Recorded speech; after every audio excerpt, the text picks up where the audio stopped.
Los empresarios somos defensores de la democracia, que es el sistema en el cual nosotros creemos, y en la democracia todo el mundo tiene el derecho a expresar sus opiniones, por lo cual nosotros ratificamos ese derecho de libertad de expresión. El ministro de Economía ahí dijo que la previsión para este año, bueno, por lo menos hasta mitad de año, es más allá del 4.5%, se prevé, aunque estamos sobre todo todavía en el 4.44% de crecimiento. Esos datos, ¿qué le dice al sector privado? Bueno, a ver, hay que entender bien los datos. El tercer trimestre del año pasado, que es el que nos sirve, se ha crecido 3.8. El cuarto trimestre se ha crecido 5.2. Y el primer trimestre de este año 4.4. No es un acumulado, no es que estamos con 4.4, sino que cada trimestre se mide de forma diferente. Con respecto al cuarto trimestre del año pasado hemos pasado del 5.2 al 4.4. Entonces hay una tendencia a bajar, ¿no? Pero lo más importante es que él decía que es una buena noticia porque estamos creciendo. Y yo le quiero decir al ministro que es una mala noticia la forma en la que estamos creciendo. Con los mismos datos del ministro se ve de que la economía está decreciendo, salvo algunos sectores muy específicos y el más importante es el gas. En 2017 el tema del gas cayó casi un 14%, que fue lo que jaló para que no haya el 4.5. Con la subida del petróleo se ha recuperado el tema gas. Pero los otros sectores, el tema agrícola, que dice que es uno de los que ha empujado. Si bien está creciendo el sector agrícola, ha crecido menos que el primer trimestre del 2017. Pero en vez de que nuestra economía en el tema agrícola crezca, ha decrecido. En el tema comercio, que es el que nos interesa a nosotros, en el primer trimestre teníamos más del 5%, ahora estamos en el orden del 4%. Entonces, hay una bajada de la economía. El sector construcción, que es uno de los sectores más dinámicos, sigue creciendo a una tasa del 5.2 o 5.3, pero en el primer trimestre del 2017 estábamos en el 7 y tantos. Entonces, son malas noticias para los empresarios las cifras que ha dado el ministro. Lo que está creciendo es banca, los bancos, que bueno, siempre han estado bien los bancos, y otras industrias. Pero el crecimiento del 4.4 que nos ha mostrado el ministro es solo debido, o principalmente debido al gas. Y eso va en la línea del discurso de los empresarios, que no tenemos la liquidez para pagar el segundo aguinaldo. Estamos decreciendo los empresarios y encima nos hacen pagar un segundo aguinaldo.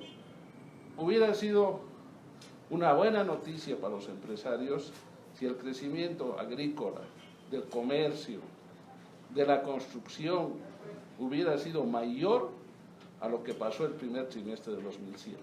Sigue manifestándose la curva descendente de la economía. No estamos diciendo que estamos en crisis, pero sigue la bajada. Ya son 4 o 5 años que la economía de a poquito está bajando. Todavía son números positivos, pero estamos bajando.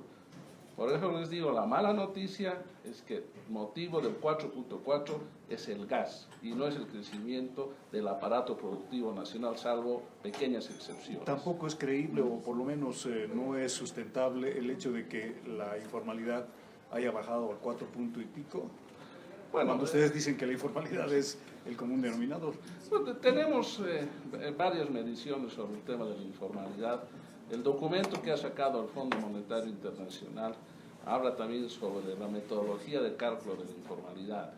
Nosotros sí creemos de que ha bajado la informalidad en el país, pero es una tendencia no en Bolivia, en todo el mundo ha bajado la informalidad y en Bolivia también. Y eso tiene que ver con el aumento de las normativas, las rentas cada vez más fuertes, los bancos piden estados financieros para dar créditos, es una serie de políticas coercitivas que han hecho que baje la informalidad, pero seguimos siendo el país más informal de Sudamérica. En 1991 éramos el país más informal del mundo. Hoy en día somos el país más informal de Sudamérica. Seguimos siendo el primero en Sudamérica, ya no en el mundo, pero sí en Sudamérica. Entonces, realmente eso tiene una explicación. Y una de esas explicaciones son los segundos aguinaldos. Los empresarios no quieren formalizarse, porque desde el momento que se formaliza, tienen una serie de problemas como unos incrementos salariales desproporcionados, un segundo aguinaldo. Por eso no se formalizan. La razón de que no se formalice viene de la actuación y de las políticas del gobierno. Un sector se ha formalizado, pero 45% de informalidad es increíblemente alto. Y eso se debe a las políticas del gobierno. Y si aumentan los impuestos, si aumentan los salarios, no vamos a acabar con la informalidad de este país. No, Marco, muy a pesar de todo lo que nos ha expuesto, sin embargo, hay un decreto que pues hay que cumplirlo, y en ese entendido las empresas van a tomar sus previsiones, ya están tomando sus previsiones ante la eventualidad de tener que pagar el doble aguinaldo. A ver, ¿cuáles son las previsiones que uno puede tomar como empresario? Hay dos previsiones básicas que uno puede tomar. Uno es dejar de invertir para pagar sueldos. Si yo pensaba comprarme una máquina más para tejer, ya no la voy a comprar. Esa platita la voy a poner a un lado para pagar sueldos, lo cual resta competitividad. El otro caso, que es el más trágico, es ir al banco y comenzar a ya solicitar un préstamo para pagar el doble aguinaldo. Esas son las dos previsiones. No hay otro tipo de previsiones que puede tomar un empresario. Y en ambos casos va en contra de la eficiencia y la competitividad de las empresas. Ahora, las pocas que sí tienen el flujo necesario no necesitan tomar ninguna previsión, tienen el flujo.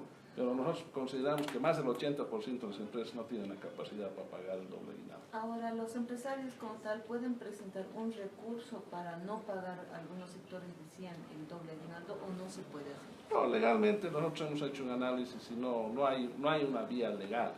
Pero lo que sí debería haber es una concertación, y eso va en la línea de lo que ha dicho la OIT, que es un organismo multilateral que ha dicho y ha combinado al gobierno a que negocie con los empresarios todo lo que son incrementos salariales. Y el doble aguinaldo es un incremento salarial. Entonces debería, si el gobierno cumple el convenio 131 y la convocatoria del OIT, deberíamos entrar en una fase de negociación, porque lo lógico es que una medida de este tipo sea analizada sectorialmente o regionalmente. No puede ser de que porque ha subido el precio del gas, que esa es la razón, tenga que pagar el que está haciendo zapatos. Esa es la realidad. O sea, por el gas todos tenemos que pagar, y eso no está bien. Por eso debería haber una mesa de negociación para que esta medida del segundo aguinaldo sea económica y no política como es hoy en día.